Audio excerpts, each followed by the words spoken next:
రాచమల్ల శివప్రసాద్ రెడ్డి గారు అనవసరమైన రాద్ధాంతం చేసి పొద్దుటూరు మార్కెట్ యార్డులో శనగలు కొనుగోలు కేంద్రంలో అవకతవకలు జరిగినాయని, ఆ అవకతవకల్లో ప్రస్తుత ఎమ్మెల్యే నంద్యాల వరదారెడ్డి ఆయన తనయుడు కొండారెడ్డికి భాగం ఉంది అని అనవసరమైన రాద్ధాంతం చేసి పసలేని నిజమైన ఆధారం లేకుండా అబద్ధపు మాటలు మాట్లాడడం జరిగింది. రాచమల్ల శివప్రసాద్ రెడ్డి గారు, మీరు 2 పర్యాలు ఎమ్మెల్యేగా పొద్దుటూరులో పరిపాలించినారు.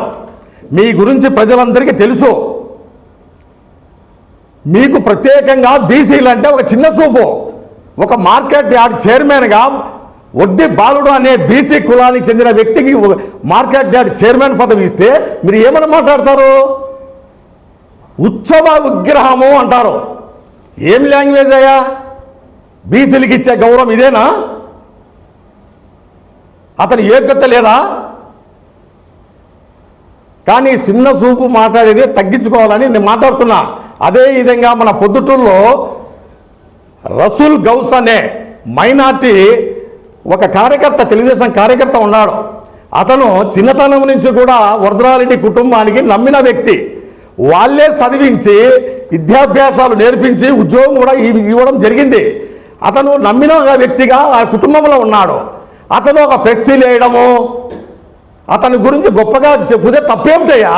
అయినా మైనార్టీ అంటే కూడా మీకు చిన్న చూపేనా? అతను ఫ్లెక్సీలు వేసే యోగ్యత లేదా? అతను ఒక స్థాయికి వచ్చినాడు. ఇప్పుడు అతను అంటున్నారు మీరు వడ్డీ బాలుడికి పదవి ఇవ్వడం కారణము ఆయన చేసిన అప్పు అడగకుండా ఉండేదాని కొరకు పదవి ఇచ్చారే కానీ నిజమైన విశ్వాసంతో ఇలేదనేది నీ వాదన. ఇది వాస్తవానికి తప్పు. ఇది నువ్వు మాట్లాడేది. అలాంటి పనులు నంద్యాల వరదారెడ్డి చెయ్యరు. గతంలో మీరు ఎమ్మెల్సీ, ఇప్పుడు ఎమ్మెల్సీ రమేష్ యాదవ్ గారు నీ వర్గంలో ఉన్నాడు. మీరు ఎమ్మెల్యేగా ఉండేటప్పుడు అతని వద్ద 5 కోట్ల రూపాయలు అతని డబ్బులు ఖర్చు పెట్టించి 80% కౌన్సిలర్ పొద్దుటూరులో అతని డబ్బు ద్వారా నువ్వు లబ్ధి పొంది గెలిచి ఏకగ్రీవంగా పొంది అతనికి ఏ అవకాశాలు చైర్మన్ పదవి ఇస్తానని కూడా ఇవ్వకుండా ఎగగొడితే అతను బాధపడి తెలంగాణ రాష్ట్రంలోకి పోయి అతను రాజకీయ పలుకుబడితో, ఆ రాజకీయ తెలంగాణ పలుకుబడితో మన రాష్ట్రంలో జగన్మోహన్ రెడ్డి గారు చెప్పి ఎమ్మెల్సీ పదవి పొందినాడు. ఆ పొందడం కూడా నేనే ఇప్పించినని చెప్పుకోవడం ఎంతవరకు సమంజసం? నువ్వు అతని కీడు కోరినావే కానీ అతని పదవికి ఏ రోజు కూడా సహాయ సహకారం అందించలే. ఎంతసేపు మీరు ఎదుటి మనిషి మీద బురద చల్లే కార్యక్రమం పెట్టుకున్నారే కానీ మరొకటి కాదు. వరదరారెడ్డి గారు ఆయన కుమారుడు నీతి నిజాయితీ పరులు. ఈయన ఒక రైతు కుటుంబానికి చెందినవాడు. సుధాకర్ రెడ్డి అంటే పేరుగాంచిన వ్యక్తి, ఉన్న ఇసము బద్దలు కొట్టే వ్యక్తి. అతను ఈ రోజు గొప్పగా చెప్తున్నాడు. ఆ కుటుంబము రైతు కుటుంబం నుంచి వచ్చిన వ్యక్తులు. ఒకప్పుడు ఫ్యాక్షన్ ఉంటే కష్టకాలంలో రాజకీయంలోకి వచ్చి ఫ్యాక్షన్ వద్దు, ఫ్యాషన్ ముఖ్యం అనేది ఆయన యొక్క ముఖ్య ఉద్దేశం. ఆయన 5 సంవత్సరాలు నాన్ స్టాప్గా ఎమ్మెల్యేగా పనిచేసినాడు.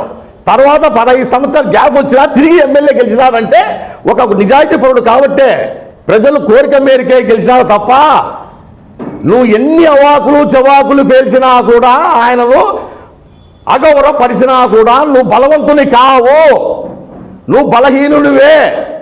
బలవంతుడు ఎప్పుడు కూడా నిజాయితీని ఒప్పుకుంటాడు. నువ్వు నిజాయితీని ఒప్పుకుంటే మనస్తత్వము రాచమల్లకు లేదు. ఇప్పటికైనా నీతి నిజాయితీ పరులను గౌరవించు. గతంలో కూడా నంద్యాల వరదరారెడ్డి కాడ శిష్యత్వం పొందినారు మీరు.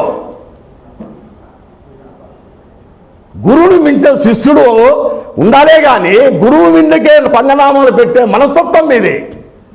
నేను ఒక సామాన్య కార్యకర్త. నేను ఇంకా ఆవేశంతో ఎందుకు మాట్లాడుతున్నా అంటే అతను నిజాయితీపరుడు కాబట్టి, ప్రజల కోసం నిరంతరం పనిచేసే వ్యక్తి కాబట్టి నేను మాట్లాడుతున్నా. నాకు ఏ పదవులు లేవు. అయినా తెలుగుదేశం పార్టీలో కార్యకర్తను నేను. విశ్వాసవంతుడు, ధర్మం కోసం పోరాడే వ్యక్తుల గురించి మాట్లాడాల్సిన ధర్మం ఉంది. ఇది భారతదేశ సంస్కృతి. ఇంకా పోతే పవన్ కళ్యాణ్ పవర్ స్టార్ గురించి మాట్లాడతాడు. ఆయన భారతదేశంలో హిందూయిజము భారతదేశంలో మాట్లాడుతుంటే వ్యంగ్యంగా మాట్లాడతావు తన గురించి. మా లోకేష్ బాబు గురించి వ్యంగ్యంగా మాట్లాడతావు, మా అధినేత నారా చంద్రబాబు నాయుడు గురించి కూడా మాట్లాడతారు మీరు. మీ మాట్లాడే అర్హత మీకు లేదు. మీరు అంతా అవినీతిమయమైన ప్రభుత్వంలో మీరు 2019 నుంచి 23కు సర్వం తోసేసినారు మీరు. ఆఖరికి తల్లి చెల్లిని కూడా గౌరవించని పార్టీ మీది.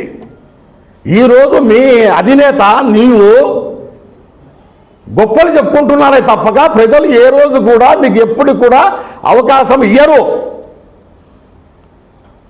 కాబట్టి వాస్తవాలు మాట్లాడితే బాగుంటుంది, కానీ అవాస్తవాలు మాట్లాడుతుంటే ఇది ప్రజలు హర్షించరు. కాబట్టి నేను హితవు పలుకుతున్నా.